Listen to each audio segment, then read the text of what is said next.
God had given man his own likeness and image so that we could be God's presence. But you see what happens to us. We are sinful. And when one sin reigns with us, then we have no more freedom. We think we are free, but actually we are all in bondage.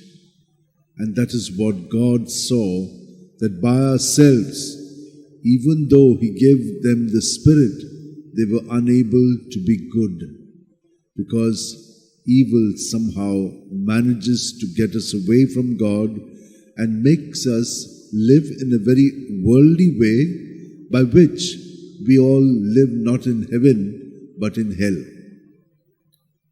We can be doing all kinds of things, and we know that. We have seen it, and sometimes there's no justice. So innocent people may be condemned. The others may reign very much. But God is very much alive. And we see in the second reading how, unlike the first, where those wicked men were condemned by the same measure in which they wanted to condemn Susanna. But in the New Testament, we see how God in Jesus forgives the sinners.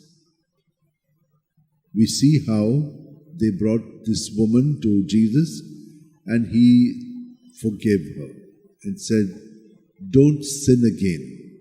And that is what He is telling us all.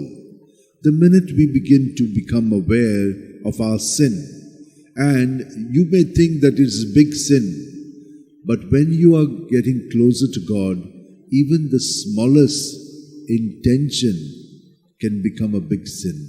Like Saint Francis of Assisi, he was such a holy man. He had just submitted all his thoughts, his feelings to Jesus. But even if there was one slight thing in his mind by which he felt he was self-centered, he would immediately acknowledge it, and he would tell his brother Elias to say to him, "Francis, you are the biggest sinner in the world." Say that, he would say.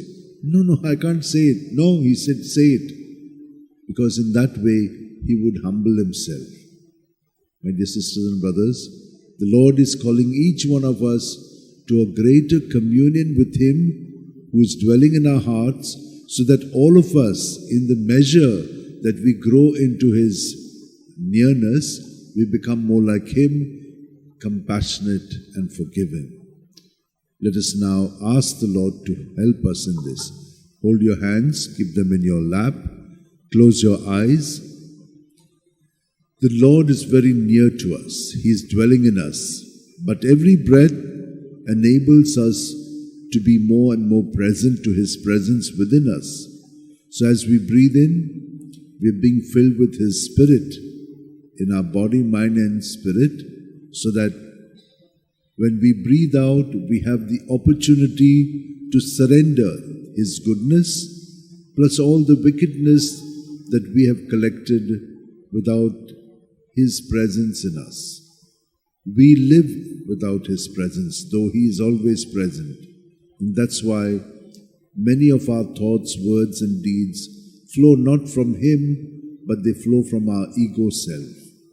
Lord, we ask You to help us to surrender these to You, so that we do not remain enslaved to them and governed by them, but that we surrender it all to You and allow Your Spirit to lead us in our thoughts, words and deeds.